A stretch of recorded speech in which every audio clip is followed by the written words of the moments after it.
नमस्कार। महाराष्ट्र में राजनीति में बड़ा बवाल देखने को मिल रहा है। आखिर किस प्रकार का यहां पर आंकड़ा बनने वाला है और जिस प्रकार से यहां पर महाराष्ट्र में खलबली है, उसके बाद कहीं न कहीं ये माना जा रहा है कि जो विधानसभा चुनाव है उसके लिए कहीं न कहीं अब पार्टियां अपना पूरा दम दिखाती नजर आ रही हैं। तो राज ठाकरे का अल्टीमेटम, और यहाँ पर बात की जाए तो जिस प्रकार से राज ठाकरे ने लाउड स्पीकर पर जो सवाल उठाए हैं उस पर कहीं न कहीं बवाल देखने को मिला है। तो क्या उद्धव ठाकरे और राज ठाकरे के बीच जो यहाँ पर बड़ी खबर है और जो बड़ा बवाल देखने को मिल रहा है उसका यहाँ पर विधानसभा चुनाव में कितना असर देखने को मिल सकता है, इसको लेकर आपको महत्वपूर्ण आंकड़े दिखाने वाले हैं। क्योंकि महाराष्ट्र में अगर बात की जाए, शिवसेना एनसीपी कांग्रेस सरकार में है और अब तक सरकार ठीक ठाक भी चली है, लेकिन महाराष्ट्र में जिस प्रकार से यहाँ पर फडणवीस सरकार यहाँ पर जो है हमलावर रही है, यहाँ पर अगर बात की जाए तो उद्धव ठाकरे पर, लेकिन राज ठाकरे का जो बवाल है उसके बाद क्या राज ठाकरे उद्धव ठाकरे के बीच जो यहाँ पर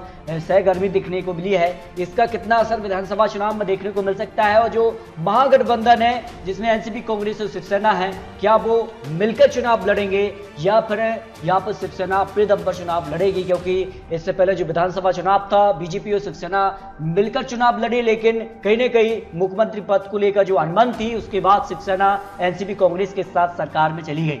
तो क्या आज चुनाव विधानसभा चुनाव के लिए तो महाराष्ट्र में किस प्रकार की रणनीति देखने को मिल रही है? क्या शिवसेना अपने दम पर चुनाव लड़ेगी या फिर एनसीपी और कांग्रेस के साथ मिलकर चुनाव लड़ेगी? बीजेपी के साथ क्या राज ठाकरे मिलकर चुनाव लड़ेंगे? क्योंकि जिस कार की बड़ी खबर है कि महाराष्ट्र नवनिर्माण जो सेना है राज ठाकरे की पार्टी, उसका कहीं ना कहीं क्या हो सकता है, वो किसके साथ चुनाव लड़ेंगे? अपने दम पर चुनाव लड़ेंगे, लेकिन ये माना जा रहा है कि कहीं ना कहीं महाराष्ट्र में खलबली देखने को मिल रही है। और कितनी सीटें किसके पक्ष में अगर आज विधानसभा चुनाव हो जाते हैं, जो अनुमान यहाँ पर महाराष्ट्र चुनाव के ओपिनियन पोल में लगाया जा रहा है, इस पर बात की जाए तो मुंबई शहर की 10 सीटों में से बीजेपी को 5 सीटें, शिवसेना 2 सीटें, एनसीपी कांग्रेस के लिए 3 सीटें जाने का अनुमान हो सकता है। लेकिन आपको बता दें कि शिवसेना अपने दम पर चुनाव लड़ती है तब आंकड़े हैं, एनसीपी कांग्रेस मिलकर चुनाव लड़ती है तब आंकड़े हैं, और राज ठाकरे क्या बीजेपी के साथ जाते हैं अपने दम पर चुनाव लड़ते हैं तो उनके क्या आंकड़े बन सकते हैं, आने वाले वक्त में आपको देंगे जानकारी। लेकिन महाराष्ट्र के लिए अगर बात की जाए तो इस प्रकार से यहाँ पर अहमदनगर की 12 सीटों में से बीजेपी 6 सीटों पर आ सकती है, शिवसेना 1 सीट, एनसीपी कांग्रेस के खाते में 4 सीट, 1 सीट जो है यहाँ पर अन्य के खाते में, जिसमें अन्य पार्टियां आ जाती हैं, जिसमें अगर नवनिर्माण सेना जो कि राज ठाकरे की पार्टी है उसकी भी अगर बात की जाए तो वो आ सकती है। अकोला की 5 सीटों में से बीजेपी को 2 सीटें, शिवसेना के पक्ष में 1 सीट, एनसीपी कांग्रेस के पक्ष में भी 1 सीट जाने की संभावना लगाई गई है। अमरावती की 8 सीटों में से बीजेपी को 4 सीटें, शिवसेना 1 सीट, एनसीपी कांग्रेस के पक्ष में 2 सीटें, जबकि अन्य की बात की जाए तो अन्य के खाते में भी 1 सीट जा सकती है। औरंगाबाद की 9 सीटें काफी महत्वपूर्ण हो जाती हैं, क्योंकि यहाँ जिस प्रकार का माहौल देखने को मिल रहा है, अब कहीं ना कहीं बीजेपी के पक्ष में 5 सीटें, शिवसेना 2 सीटें, एनसीपी कांग्रेस के पक्ष में 2 सीटें जाने की संभावना लगाई जा रही है। मेरठ की 6 सीटों में बीजेपी के पक्ष में 2 सीटें, शिवसेना के पक्ष में भी 2 सीटें, एनसीपी कांग्रेस के पक्ष में भी 2 सीटें जाने की उम्मीद यहाँ पर लगाई जा रही है। चंद्रपुर की 6 सीटों में से अगर बात की जाए तो बीजेपी को यहाँ पर 2 सीटें, शिवसेना के पक्ष में भी 2 सीटें, एनसीपी कांग्रेस के पक्ष में 2 सीटें जाने की संभावना लगाई जा रही है। धुले की 5 सीटों में से बीजेपी को 1 सीट, शिवसेना यहाँ पर लीड कर रही है, 3 सीटें, एनसीपी कांग्रेस के पक्ष में 1 सीट जा सकती है। गढ़चिरौली की 3 सीटों में से बीजेपी को 1 सीट, शिवसेना एनसीपी कांग्रेस के पक्ष में भी 1 सीट जाने की संभावना लगाई जा रही है। गोंदिया की 4 सीटों में से बीजेपी को 1 सीट, शिवसेना और एनसीपी के पक्ष में भी 1 सीट अन्य के पक्ष में भी जा सकती है, जिसमें अगर बात की जाए तो राज ठाकरे की भी पार्टी आ जाती है। हिंगोली की 3 सीटों में से बीजेपी को 2 सीटें, 1 सीट एनसीपी कांग्रेस के पक्ष में जाने की संभावना लगाई जा रही है। जलगांव की 11 सीटें काफी महत्वपूर्ण जाती है और यहाँ पर बीजेपी लीड कर रही है। 10 सीटों पर बीजेपी आ सकती है, जो आंकड़े हैं एनसीपी के पक्ष में 1 सीट जाने की संभावना रह सकती है। जबकि जलाना की 5 सीटों में से बीजेपी को 2 सीटें, एनसीपी कांग्रेस के पक्ष में 3 सीटें जाने की संभावना हो सकती है। इसके अलावा कोल्हापुर की 10 सीटों में से बीजेपी को 5 सीट, शिवसेना के पक्ष में 3 सीटें, एनसीपी कांग्रेस के पक्ष में 2 सीटें जा सकती हैं। लातूर की 6 सीटों में से बीजेपी को 4 सीटों पर जीत मिलने का अनुमान हो सकता है, शिवसेना 1 सीट एनसीपी के पक्ष में जाने की संभावना रही है।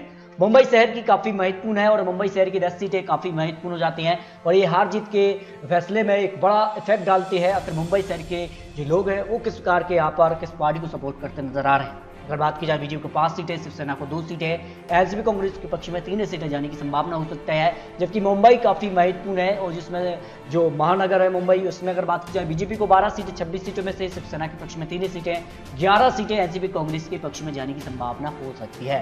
नागपुर की 12 सीटों में से बीजेपी को 5 सीटें शिवसेना और 2 सीटें एनसीपी कांग्रेस के पक्ष में जा सकती हैं। नांदेड़ की 9 सीटें काफी महत्वपूर्ण है और बीजेपी को यहाँ पर 5 सीटों पर बढ़त मिल सकती है। जो अनुमान है, जिसमें अगर बात की जाए शिवसेना को 1 सीट, एनसीपी कांग्रेस के पक्ष में 3 सीट जाने की संभावना हो सकती है।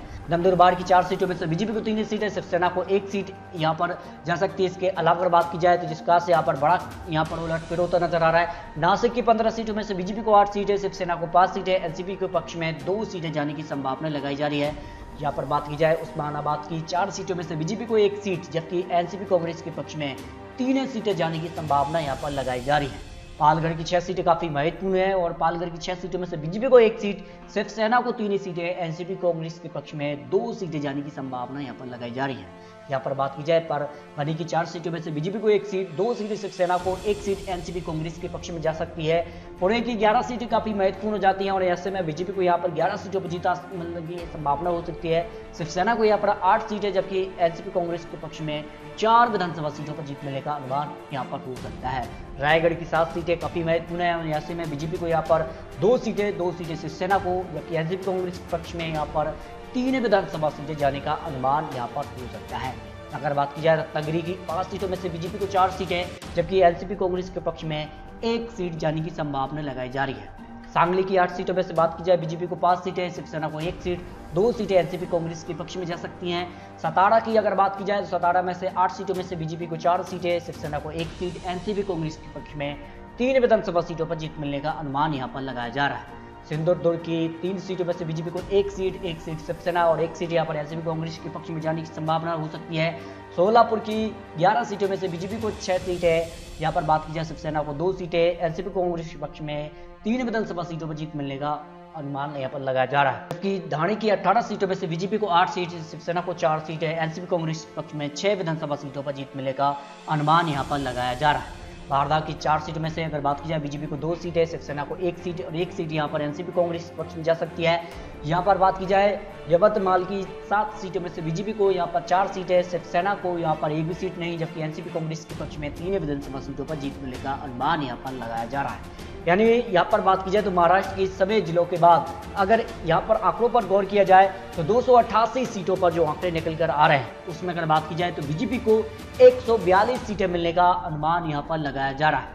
शिवसेना को यहाँ पर 60 सीटें, एनसीपी कांग्रेस के पक्ष में 82 सीटें जाने का अनुमान हो सकता है। अन्य की बात की जाए तो अन्य के खाते में भी 4 सीटें जाने का अनुमान लगाया जा रहा है। लेकिन इस वक्त अगर बात की जाए तो जिस प्रकार से महाराष्ट्र में खलबली है और ये माना जा रहा है कि चुनाव को लेकर जो रणनीति है वो अब तैयारी शुरू हो चुकी है, चाहे यहाँ पर नवनिर्माण सेना महाराष्ट्र हो, शिवसेना हो, एनसीपी कांग्रेस हो और बीजेपी तो यहाँ पर काफी समय से तैयारी कर रही है। ऐसे में महाराष्ट्र में बीजेपी सरकार से वंचित रही है और ऐसे में माना जा रहा है कि बीजेपी कहीं ना कहीं महाराष्ट्र में यहाँ पर खलबली मचा सकती है और बीजेपी को यहाँ पर पूर्ण बहुमत के आंकड़े मिल सकते हैं, क्योंकि बीजेपी से पहले जो विधानसभा चुनाव हुए थे उसमें सबसे बड़ी पार्टी बनी थी। शिवसेना के साथ वो सरकार बना सकते थे लेकिन सरकार मुख्यमंत्री पद को लेकर नहीं बन पाई। लेकिन माना जा रहा है कि महाराष्ट्र जो अब चुनाव होने वाले हैं विधानसभा चुनाव में, उसमें अगर बात की जाए बीजेपी सबसे बड़ी पार्टी बन सकती है। क्या बीजेपी अपने दम पर बहुमत का आंकड़ा प्राप्त करेगी या फिर शिवसेना अपने दम पर बहुमत का आंकड़ा प्राप्त करेगी या फिर एनसीपी कांग्रेस की वो मदद लेंगे सरकार बनाने के लिए?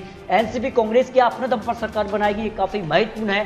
क्या एक यहाँ पर पूर्ण बहुमत से किस पार्टी यहाँ पर सरकार बनाने के आखिर पहुंचेगी, ये तो आने वाला वक्त ही बताएगा। लेकिन आपको अपनी राय कमेंट बॉक्स में जरूर रखनी है कि आखिर महाराष्ट्र में किसको पूर्ण बहुमत की सरकार बना सकता है वो पार्टी, इस पर राय रख सकते हैं, क्योंकि ये तो चुनावी आंकड़े चुनावी अनुमान है। आपको क्या लगता है? राय रखिए। मिलते हैं सटीक और महत्वपूर्ण विश्लेषण के साथ, तब तक के लिए जय हिंद, जय भारत।